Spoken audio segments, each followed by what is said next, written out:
नमस्कार, one India Hindi में आपका स्वागत है। भारत और चीन के बीच लद्दाख सीमा पर तनाव जारी है। युद्ध जैसे हालात बने हुए हैं। इस बीच रूस में भारत और चीन के रक्षा मंत्री के बीच हुई मुलाकात को लेकर AIMIM चीफ और सांसद असदुद्दीन ओवैसी ने सवाल खड़े किए हैं। ओवैसी ने मोदी सरकार पर हमला बोलते हुए कहा कि चीन का बयान आ गया, लेकिन 8 घंटे तक मोदी सरकार की तरफ से अब तक कोई बयान नहीं आया। शायद प्रधानमंत्री मोदी मोर को दाना खिलाने में व्यस्त रहे होंगे, इसलिए बयान नहीं आया होगा। ओवैसी ने ट्वीट कर लिखा, मॉस्को में हुई द्विपक्षीय वार्ता में चीनी रक्षा मंत्री के बयान जारी करने के 8 घंटे बाद भी हमारी सरकार की ओर से कोई बयान सामने नहीं आया है।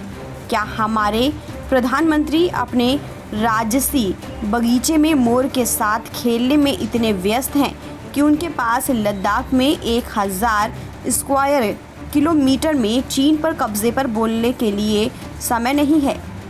ओवैसी ने इस ट्वीट में राजनाथ सिंह को भी टैग किया है। इससे पहले ओवैसी ने 4 सितंबर को भी चीनी रक्षा मंत्री के साथ बैठक को लेकर मोदी सरकार पर हमला बोला था। ओवैसी ने ट्वीट कर मोदी सरकार पर रूस की मदद लेकर भारत की कमजोरी दिखाने का भी आरोप लगाया था। ओवैसी ने 4 सितंबर के अपने एक ट्वीट में राजनाथ सिंह पर बोलते हुए लिखा, भारत का पक्ष रहा है कि हम विवाद को द्विपक्षीय तरीके से सुलझा लेंगे। रूस की मदद लेकर आपने कमजोरी दिखाई है। अगर आप चीन से एक विजयी योद्धा के तौर पर बात करते तो इससे आपको फ़ायदा मिलता, लेकिन अब आप उनसे ऐसे मिल रहे हैं जैसे उन्हें भारतीय इलाकों की ज़मीन पर कब्जा करने दिया हो और आप हारी हुई पोजीशन में आ गए हों। ओवैसी ने अपने दूसरे ट्वीट में कहा, सर राजनाथ सिंह जी, क्या आप चीन के विदेश मंत्री से ये कहने वाले हैं कि वो लद्दाख में पिछले 4 महीने में कब्जाई भारत की 1000 वर्ग किलोमीटर ज़मीन को बिना किसी शर्त के खाली करें, या फिर प्रधानमंत्री कार्यालय की तरह ये कहने जा रहे हैं कि हमारे इलाके में कोई आया ही नहीं? हम ये बात जानना चाहते हैं।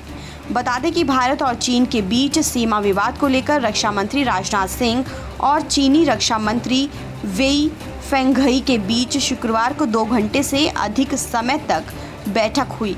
रिपोर्ट के मुताबिक इस बैठक में भारतीय प्रतिनिधिमंडल ने चीनी सेना के पेंगोंग झील के दक्षिण तट में यथास्थिति बदलने के नए प्रयासों पर कड़ी आपत्ति जताई है।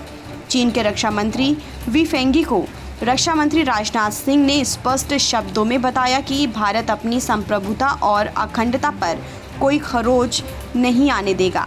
बता दें कि इस वार्ता के लिए चीन की तरफ से ही पेशकश की गई थी। इस खबर में फ़िलहाल इतना ही। देश और दुनिया की तमाम खबरों के लिए आप बने रहिए वन इंडिया हिंदी के साथ।